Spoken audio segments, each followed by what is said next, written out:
Kemauan itu ada dua. Ada kemauan Allah, ada kemauan musuhnya. Nah, ada kemauan selain Allah. Jadi ada kemauan Allah, ada kemauan selain Allah.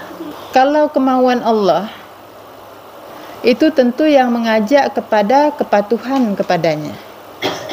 Kalau mengajak kepada kebaikan, itu kemauan Allah. Tapi yang mengajak kepada ketidakpatuhan atau lawannya, itu berarti dari lawannya, yaitu dari musuh. Kalau yang kepada kepatuhan itu sifatnya terang, kalau yang pada musuhnya sifatnya gelap.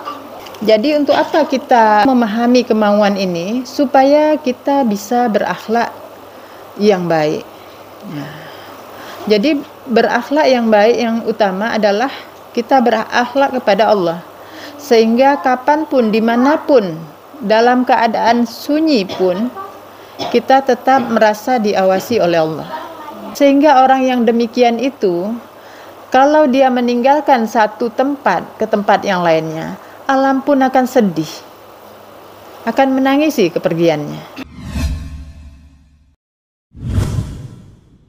Bismillahirrahmanirrahim. Assalamualaikum warahmatullahi wabarakatuh.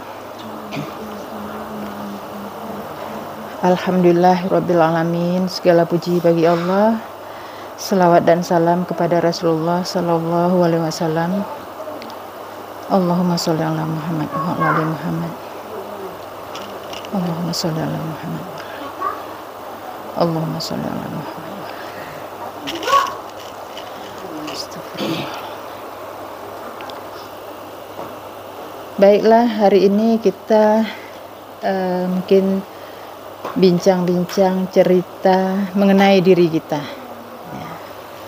Jadi diri kita supaya apa kita berbicara selalu tentang diri, supaya kita menjadi seperti yang Allah kehendaki, yaitu menjadi hamba yang mengabdi hanya kepada Allah.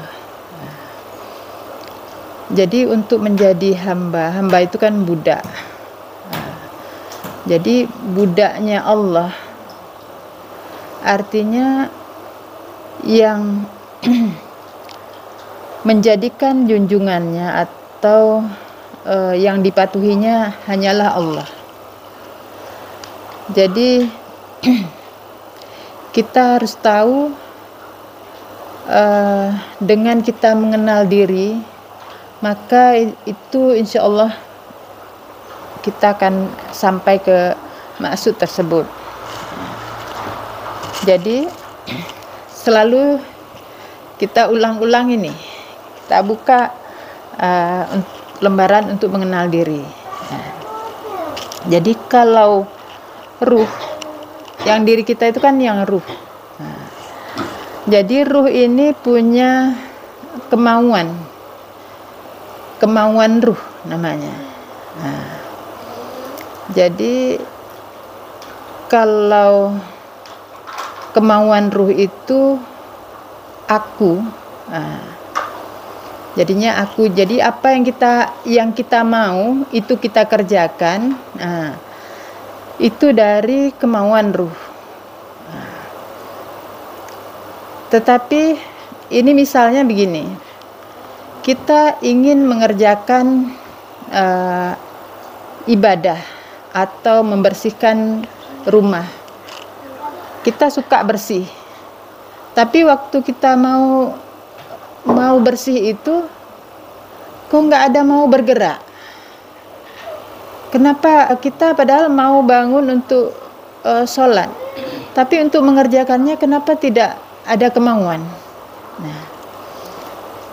Nah, kemauan yang seperti itu selama ini kan kita berpikir, oh itu karena nggak mau diri kita sendiri kan. Nah, ini kita harus kenali dari mana kemauan itu ada dua. Ada kemauan Allah, ada kemauan musuhnya. Nah, ada kemauan selain Allah. Jadi ada kemauan Allah, ada kemauan selain Allah. Jadi kalau kemauan Allah itu tentu yang mengajak kepada kepatuhan kepadanya. Ini yang kita harus paham. Kalau mengajak kepada kebaikan, itu kemauan Allah. Tapi yang mengajak kepada sisi ketidakpatuhan atau lawannya, itu berarti dari lawannya, yaitu dari musuh. Kalau yang kepada kepatuhan itu sifatnya terang. Kalau yang kepada musuhnya sifatnya gelap. Jadi ini contohnya gini. Kita mau sholat. Ini saya mau sholat. Kalau yang itu kemauan dari Allah, kita bangun sholat dengan karena Allah. Ataupun kita mau makan, kita mengerjakan itu, ini bismillah, supaya saya bisa ada kekuatan untuk bekerja atau untuk beribadah atau apa. Yang karena Allah niatnya. Jadi itu yang dikatakan terang. Tapi kalau yang gelap, itu dia bekerja, makan misalnya, karena enak. Atau bisa jadi kebutuhan, tapi bukan, ini nggak sesuai. Nggak ada niatnya untuk karena Allahnya tadi. Itu kemauan. Jadi kalau ada kemauan dalam diri kita yang masih gelap, maka ini diperbaiki. Paham nih ya? Jadi kemauan yang dari Allah itu sifatnya terang, kemauan yang dari selain Allah itu masih gelap. Jadi untuk apa kita memahami kemauan ini? Supaya kita bisa berakhlak yang baik. Jadi berakhlak yang baik yang utama adalah kita berakhlak kepada Allah. Sehingga kapanpun, dimanapun, dalam keadaan sunyi pun, kita tetap merasa diawasi oleh Allah. Itulah akhlak kepada Allah. Kemudian dengan kita berakhlak kepada Allah, maka akan terpancar dari jiwa kita perbuatan yang menyenangkan hambanya yang lain. Kalau ini sudah, kita senantiasa masih dalam ketaatan kepada Allah, berakhlak kepada Allah, kemudian juga kepada hambanya, maka kita juga akan berakhlak kepada alam ini. Gimana berakhlak kepada alam? Jadi orang yang berakhlak kepada Allah, kepada sesamanya, berarti dia akan menghemat atau meminimalkan kebutuhannya. Jadi orangnya bisa lebih ini. Jadi ini kita sama-sama. Kalau biasanya kita masih berlebihan. Kita orang hidup di akhir zaman ini kan kebanyakan berlebihan. Jadi kita bisa meminimalkan keberlebihan-lebihan kita itu menjadi kebutuhan saja. Jadi itu akhlak kepada alam juga akan terjadi itu.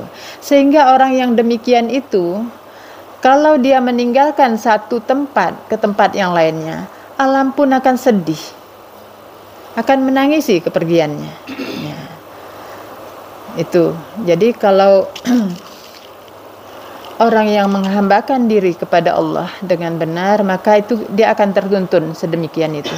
Semoga kita semua akan mendapat jalan dari Allah untuk sedemikian itu bisa mengikuti bagaimana Rasulullah